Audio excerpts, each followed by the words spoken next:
Habang nag-wish, kailangan Siguro dahil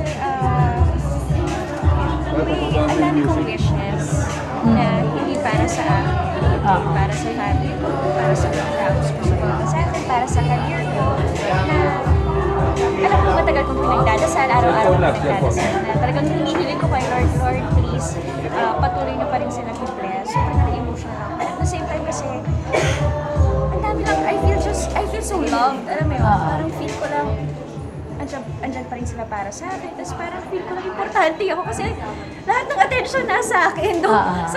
Nasanay naman na ako. Pero parang ganun ako importante, yung ganun ka-special. So naramdaman ko siya. At bakit fitness party ang naisip mo gawin for your birthday? Kasi every year kasi sa birthday ko, lagi kami may charity. Yes. Pero parang usual yung magpapalaro kami, magpapakain kami. So, gusto ko naman maging active sila. And since ngayon kasi medyo active din ako pagdating sa fitness, gusto ko makarelate yung mga fans ko. Gusto ko maramdaman nila kung ano yung ginagawa ko din. Yun, so, at saka gusto ko sila makabonding. Alam ko, nakikita lang nila ako sumayaw. Pero ngayon lang ako nagka-time na talagang makasama sila sumayaw. Speaking of fitness, kitang-kita naman namin ang iyong transformation. Transformation talaga. Oo, hindi kasi parang, di ba dati payat ka lang, ngayon mukhang toned ka, talagang mukhang talagang pinaghihirapan mo yung katawan mo. Nakita ko nga parang, pictorial ba yun? Tini-Angel? Oo. This is for yung pictorial mo. Yung Metro Body. So, Sa Metro Magazine, sa picture for Metro Body. kasi parang ang sexy ng dating mo. Actually, hindi ko nga inasahan na makakasama ako kasi never naman ako nalapit sa pagdating sa body, pagdating sa ganda ng katawan or gano'n. Pero natuwa ako kasi in fairness yung pagpupunta ko pala, pag-workout ko, ganito pala yung effect. Mas nakikita na nila na pwede ka dito sa ganitong features. Na may ganun pala akong side. Hindi lang ako yung parang bata na kain lang ng kain, tapos wala. Alam mo yun? So ngayon mas conscious ka na. Kasi dati, pag nagpapapayat ka, nababalita kang anorexic, ganyan. Ngayon may naririnig ka pa ba ngayon? Dahil ang payat-payat mo, ganoon pa rin ba yung intriga? May lumalabas pa rin bang anorexic ka? Sobrang, I guess... Punas mo na. Punas ka muna na. Yung nuko. Oo nga eh. Kasi nag-workout eh. Yung palabas mo. May mga lalaki. Dito sa dipis. Oo nga eh. Ay, ito dito. Yan. Eh, sorry. Uy! Ayan. Ano yung tanong ko? May mga anorexic chuba pa ba?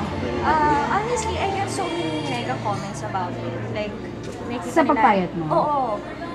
Talagang nakabasa ako na may sakit daw ako, anorexic daw ako, bulimic daw ako, mga ganon.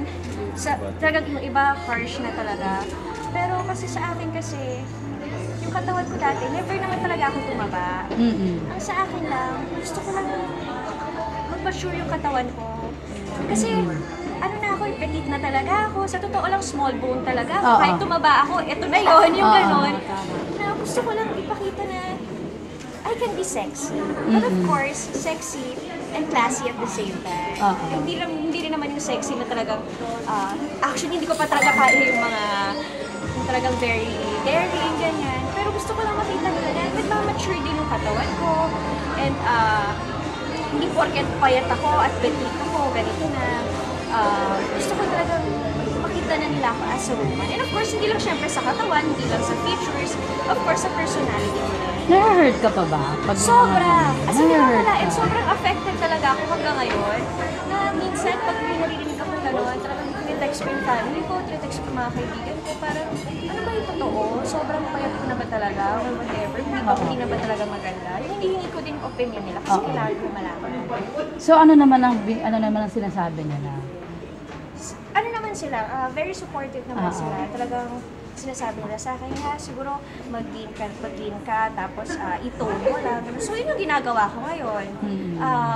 Toning ako, Pero I eat everything. Kinakain ko pa rin lahat. Pero syempre, controlled. It's because, pag hindi controlled, kung kakainin ko lang din ng mga hindi healthy, Oo.